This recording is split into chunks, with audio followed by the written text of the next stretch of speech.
Au Tchad, Emmanuel Macron passe le week-end à N'Djamena pour réveillonner avec les soldats de la force Barkhane et rencontrer le président Idriss Déby, allié de la France dans la lutte contre le terrorisme au Sahel. Au Zimbabwe, Grace Mugabe peut être tranquille. L'épouse de l'ancien président Robert Mugabe, visée par un mandat d'arrêt de la justice sud-africaine, ne sera pas extradée.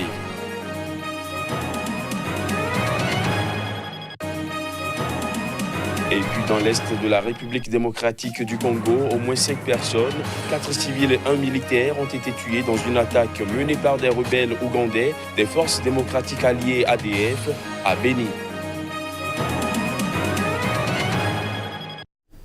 Voilà pour les titres. Bienvenue à tous. Au Tchad, Emmanuel Macron passe le week-end à N'Djamena pour réveillonner avec les soldats de la force Barkhane et rencontrer le président tchadien Idriss Déby, allié de la France dans la lutte contre le terrorisme au Sahel. Samedi, sur la base militaire de N'Djamena, où est installé le poste de commandement de l'opération Barkhane, le chef de l'État français a rendu hommage aux soldats décédés sur le terrain. Les images. Emmanuel Macron, en visite à N'Djamena, a rencontré samedi quelques 1000 militaires français de l'opération Barkhane, avec qui il a partagé un dîner de Noël préparé par la cuisine de l'Élysée. À cette occasion, le président français a rendu hommage aux soldats décédés sur le théâtre d'opération au Sahel. Je veux aussi m'incliner devant la mémoire de ceux qui nous manquent aujourd'hui, car ils ont donné leur vie pour la patrie. 22 de vos camarades sont morts pour la France depuis le lancement de l'opération Serval en 2013.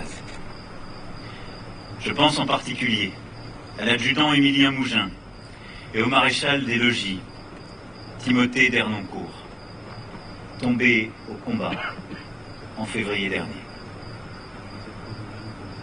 Leur souvenir nous oblige.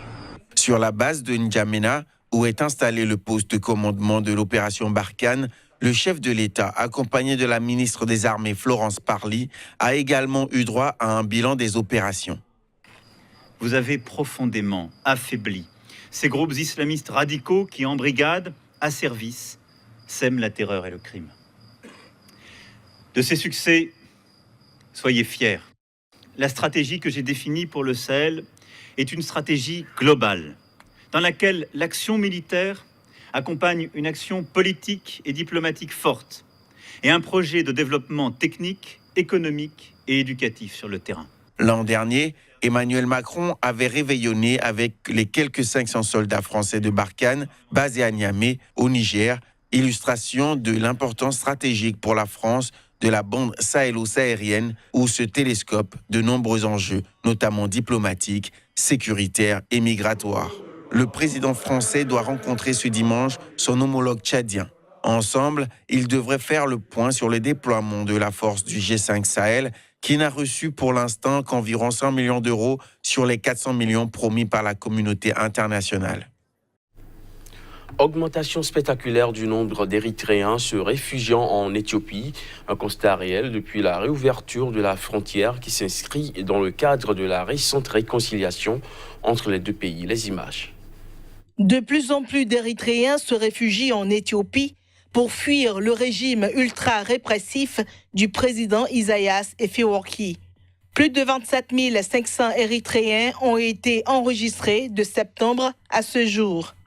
En octobre, le Haut-Commissariat de l'ONU aux réfugiés avait indiqué que le nombre de ces réfugiés érythréens était passé de 53 par jour à 390. Ces nouveaux réfugiés viennent s'ajouter aux près de 174 000 réfugiés érythréens qui étaient déjà enregistrés en Éthiopie à la date du 31 août. Les femmes et les enfants représentent 87% des arrivées enregistrées depuis le 11 septembre, soit la veille de la réouverture de la frontière. La normalisation des relations entre l'Érythrée et l'Éthiopie avait fait naître l'espoir que Isaias Afwerki assouplirait les politiques à l'origine de cet exode massif, comparé par les Nations Unies à de l'esclavage. Mais aucun changement n'a pour l'heure été annoncé et la paix a intensifié les migrations. Pour rappel, l'Éthiopie et l'Érythrée ont signé en juillet un accord de paix qui a mis fin à 2 décennies d'état de guerre. Je l'annonçais en titre, au Zimbabwe, Grace Mugabe peut être tranquille. L'épouse de l'ancien président Robert Mugabe, visée par un mandat d'arrêt de la justice sud-africaine, ne sera pas extradée. Plus de précisions à travers cet élément. Les autorités du Zimbabwe ont décidé vendredi qu'elles n'extraderaient pas l'ancienne première dame vers l'Afrique du Sud. Grace Mugabe est accusée d'avoir frappé la mannequin Gabriela Angels à l'aide d'une rallonge électrique. L'incident s'est produit à Johannesburg en 2017 dans un hôtel de luxe du quartier des affaires Sandton où se trouvaient ses deux fils. Au moment des faits, elle bénéficiait encore de l'immunité diplomatique.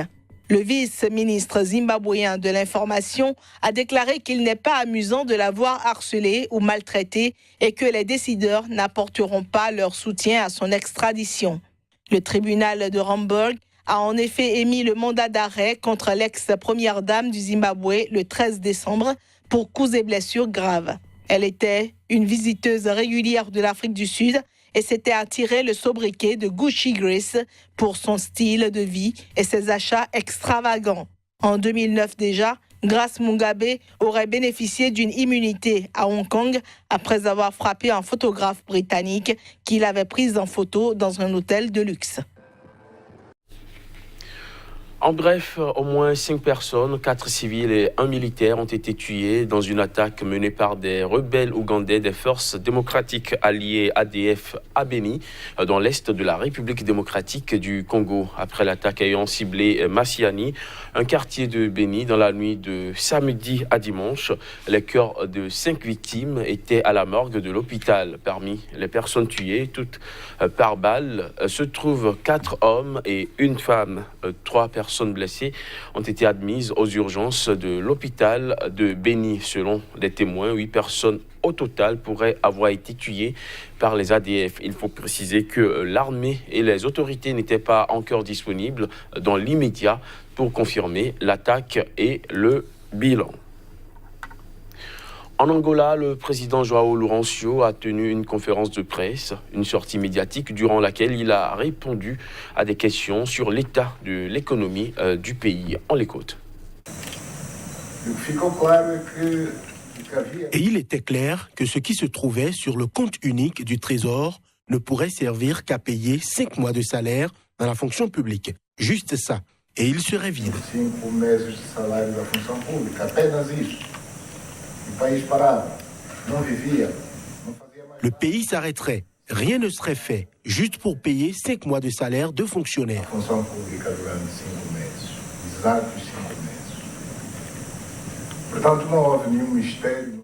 Il n'y a pas eu d'égarement dans ce qui a été dit. Dans le langage politique, il y a des choses qu'il faut comprendre, que nous disons que nous avons trouvé les caisses de l'État vides.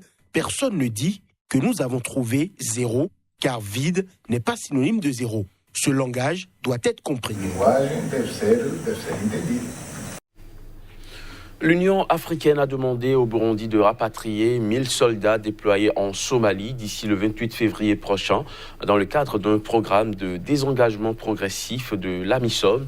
Cette demande contenue dans une note verbale qui résume les conclusions de la dernière réunion du comité de coordination des opérations militaires de l'AMISOM à Addis Abeba intervient dans un contexte où les relations entre l'Union africaine et le Burundi se sont récemment dégradées. Reportage. La Force de défense nationale du Burundi doit réduire de 1000 soldats à la date du 28 février 2018 sa contribution à la force de l'Union africaine en Somalie, AMISOM, en conformité avec la résolution 2431 du Conseil de sécurité de l'ONU. Cette réduction d'effectifs intervient dans le cadre d'un désengagement progressif des troupes africaines appelées à être remplacées par une armée somalienne encore embryonnaire. Actuellement, quelques 5400 militaires burundais sont déployés en Somalie, soit le deuxième plus gros contingent des 21 500 soldats de l'AMISOM. Déployés en 2007 pour lutter contre les insurgés islamistes radicaux somaliens, les Chebab, l'AMISOM est composée de troupes venant d'Ouganda, du Burundi, d'Éthiopie, du Kenya et de Djibouti. Cette réduction de l'effectif burundais intervient dans un contexte où les relations entre l'Union africaine et le Burundi se sont récemment dégradées. La diminution du contingent burundais devrait entraîner un manque à gagner pour les finances publiques burundaises, car l'Union africaine envoie tous les 3 mois environ 18 millions de dollars à la Banque centrale du Burundi pour payer les soldes et la location du matériel militaire burundais. Une somme qui est devenue l'une des principales sources de devises du pays, sous sanction de l'Union européenne et de ses pays membres depuis 2016. Au Bénin, l'Académie des sciences constitutionnelles, administratives et politiques de l'Université d'Abomey-Calavi a officiellement ouvert ses portes aux étudiants du monde entier. Une rentrée solennelle effectuée sous la houlette du vice-président de l'Université de Kara au Togo, le professeur Adama Poudar. Reportage. L'Université d'Abomey-Calavi au Bénin, enfin dotée du fleuron manquant, l'ASCAP, l'Académie des sciences constitutionnelles, administratives et politiques, pour former des têtes bien faites, des savants dans les 3 domaines respectifs. À peine portée sur les fonds baptismaux, elle offre déjà ses services. En choisissant de faire de l'État régulé par le droit et la science politique la conférence inaugurale de notre première rentrée solennelle, et ce, sans concertation avec la chaire UNESCO, nous avons voulu d'emblée nous placer dans les rapports dialectiques entre 2 réalités sociales qui ont été soit confondues, soit séparées, la politique, le politique et le juridique.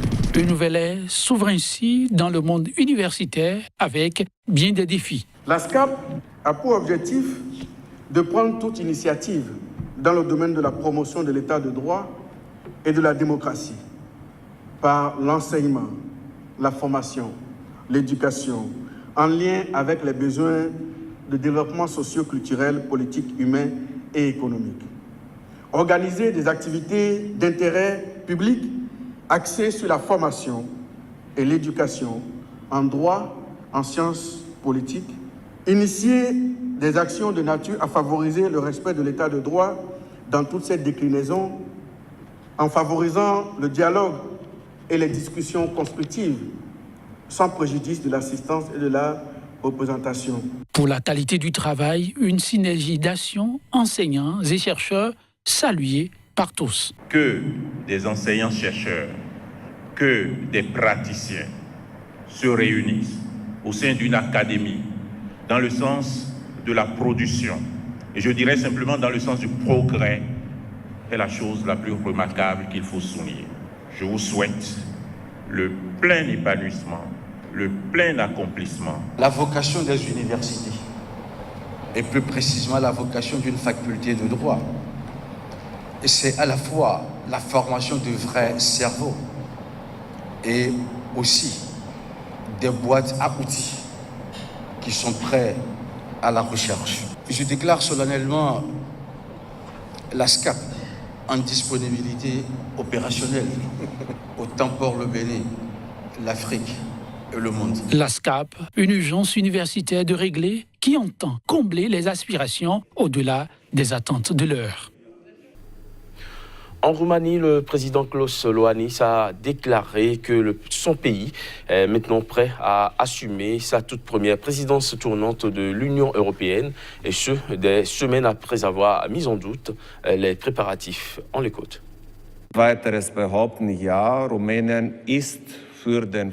Je peux dire sans l'ombre d'un doute que la Roumanie est prête à assumer la présidence du Conseil de l'Union européenne. Nous sommes bien préparés.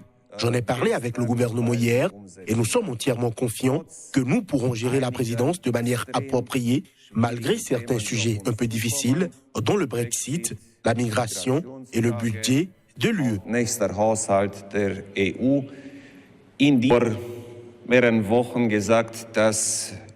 Il y a quelques semaines, j'ai dit que nous n'étions pas convenablement préparés à assumer la présidence. À ce moment-là, notre ministre de l'UE avait démissionné de manière inattendue et sans vraie explication. C'était un problème à ce moment-là.